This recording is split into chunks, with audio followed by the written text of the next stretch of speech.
Here I will be talking to you about the member checkup, which is a phrase that I've coined to essentially stand for every possible meaningful interaction that you could have with a person. And when I say any person, I mean that. Any person you might interact with, whether that's at the gym, a studio, might be in town, could be in a supermarket, in a coffee shop, that could at some point in the not too distant future become your client.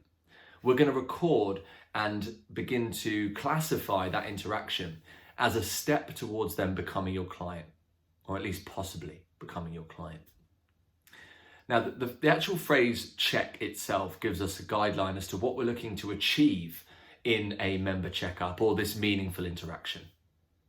But just before I dig into the detail, it's so important that we understand each individual, if they are to become a client, will take multiple connections and interactions before they are ready to, with enough trust and respect, that they can invest their hard-earned money and time in you. So we know that we've got to give that person as many opportunities to see what we could give them, and that is in the form of any interaction. So the fundamental purpose of any interaction is to give someone value, to give them an idea of what it's like to work with you, to give them this impression that actually spending time with you is going to do their health, their fitness, their body a world of good.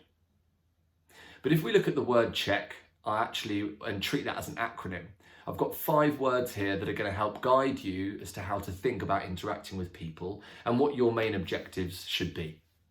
First of all, C is to care. Of course, we want to care for these people. The fundamental reason why you are a personal trainer or a sports therapist or any health and fitness practitioner for that matter is that you care for people's health and fitness. You care that you want to help that individual enjoy their exercise experience to the nth degree, but also get results, maximize the potential of their body that they've been given. This is why you came into the industry. H stands for helpfulness. Be helpful. Okay, you want to help, you want to guide and educate and coach someone to become a better version of themselves. And at this stage, you should not be afraid about giving away your advice for free. Because really what people are going to pay you for is a handheld process from where they are now to where they want to be in their health, their fitness, their body. So don't be afraid of giving away, showing them what you know and showing them what you understand. E stands for educate. And of course, this is an opportunity for you to show them what you know. Now, you're not here to boast and use really long words like telling them, showing off that you know all the words of that stand for the muscles in the body, and you're not doing that just for the sake of it. Don't massage your ego here. But do understand that if there is something that you can share with your potential future client that's going to help them in their journey, then do it. Educate them, take the time, show them that you're willing to put the time in to help them get to where they want to be.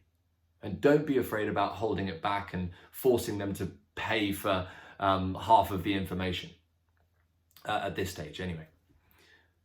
The second C stands for connect. And this is where we really need to appreciate that in order for them to trust and respect you, you're going to need to be a little bit vulnerable. You're going to need to share that you're on your journey as well. You are perhaps suffering from an injury and you're working on rehabilitating yourself. Share that you've been through this journey of weight loss, of fat loss. Share that you've also a runner and you've been through the arduous process of training and building your endurance. Whatever it is that person's going through, if you can relate to them in some way, do it. Connect with them.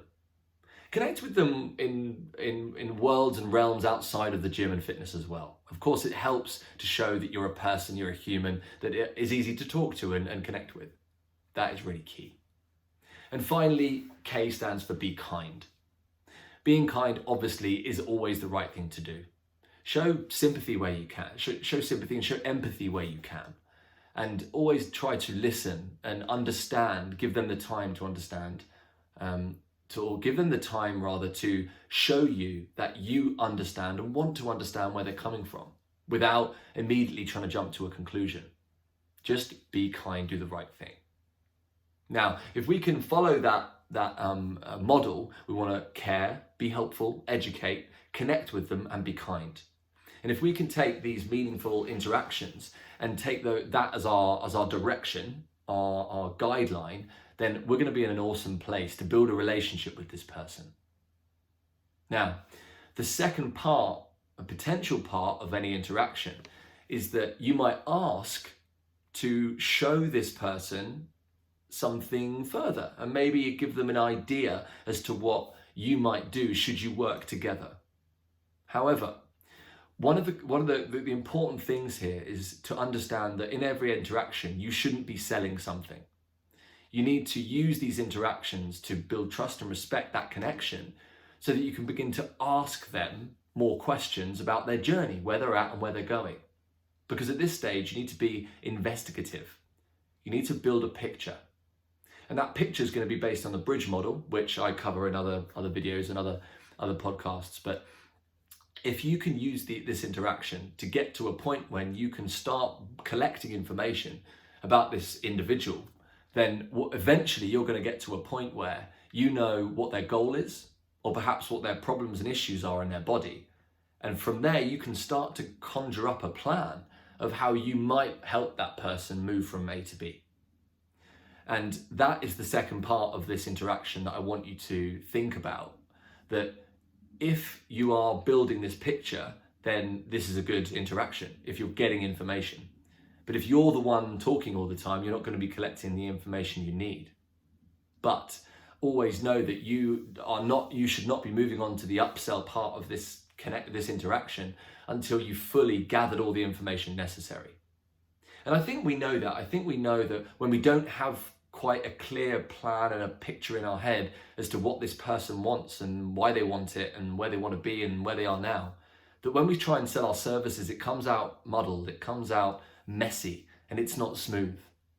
But when you actually take the time to do this properly, you know that at the time someone's almost crying out for help because you've established that they've got an issue and they want to get away from it, or they've got a goal and they really want it and they're just looking for help to get there.